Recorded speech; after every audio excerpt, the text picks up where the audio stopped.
क्या आपने कभी सोचा है हिंदू त्योहारों और परंपराओं पर हो रहे हमलों के पीछे कौन है?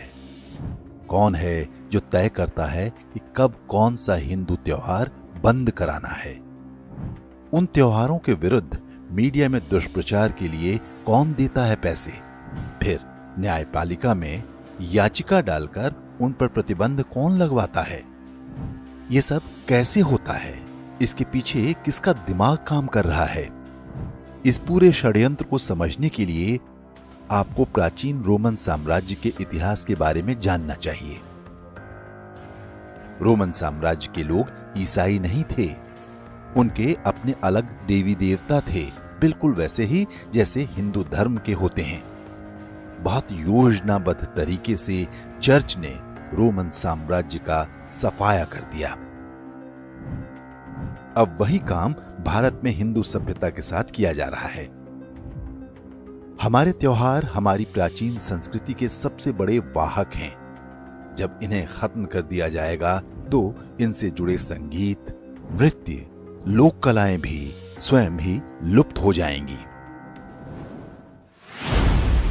रोमन साम्राज्य में क्या हुआ था? 2-2.5 हजार वर्ष पहले तक रोमन साम्राज्य एक फलती फूलती सभ्यता हुआ करता था, लेकिन कैथोलिक ईसाई मजहब के उदय के साथ ही रोमन सभ्यता का पतन आरंभ हो गया। ईसवी वर्ष 380 में रोमन सम्राट थियोडोसियस ने ईसाईयत को अपने राज्य का आधिकारिक मजहब घोषित कर दिया। राजा के इस आदेश को एडिक्ट ऑफ थेसलोनिका यानी थेसलोनिका का राज्यादेश कहते हैं। इसमें कहा गया कि जो लोग ईसाई धर्म में आस्था नहीं रखते उन्हें हेरेटिक अर्थात विधर्मी माना जाएगा। ऐसे लोगों को सांसारिक और ईश्वरीय दोनों तरह के दंड दिए जाएंगे।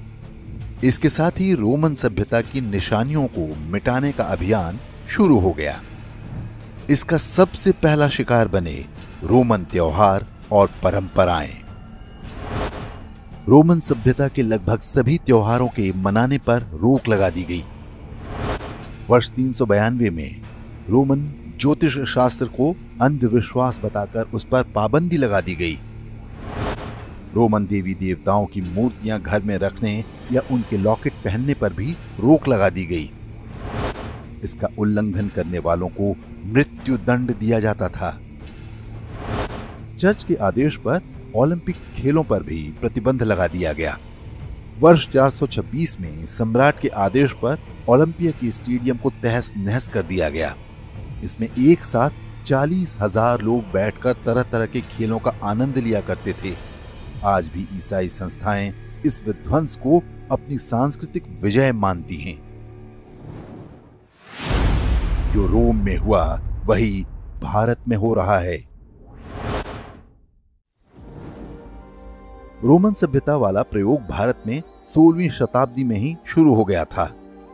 गोवा में कैथोलिक सेंट फ्रांसिस जेवियर ने इसका नेतृत्व किया। इसे गोवा इंक्विजिशन के नाम से जानते हैं। इस पर हमारे वीडियो का लिंक आप डिस्क्रिप्शन और कमेंट में देख सकते हैं। बाद में अंग्रेजों ने भी इस अभियान को आगे बढ़ाया। स्वतंत्रता के बाद कांग्रेस पार्टी की देखरेख में यह काम जारी रहा।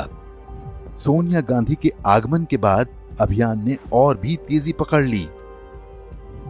भारत को पूरी तरह से ईसाई देश बनाने के लिए बीते कई दशक से एक अभियान चल रहा है। इसे जोशुआ प्रोजेक्ट के नाम से जानते हैं, लेकिन इसके अपेक्षित परिणाम नहीं निकल पा रहे थे। वर्ष 2004 में यह तय हुआ कि धर्मांतरण ही पर्याप्त नहीं है। उसके बाद भी लोग त्योहारों और परंपराओं के साथ जुड़े रहते हैं। आवश्यक है कि हिंदू धार्मिक परंपराओं को ही निशाना बनाया जाए। इसे प्रोजेक्ट थेसलोनिका का नाम दिया गया। शिवलिंग पर दूध चढ़ाने, दही हांडी, जलीकट्टू, दिवाली सभी पर इसके बाद ही हमले शुरू हो गए। प्रोजेक्ट थेसलोनिका की प्रमुख बातें इस तरह हैं।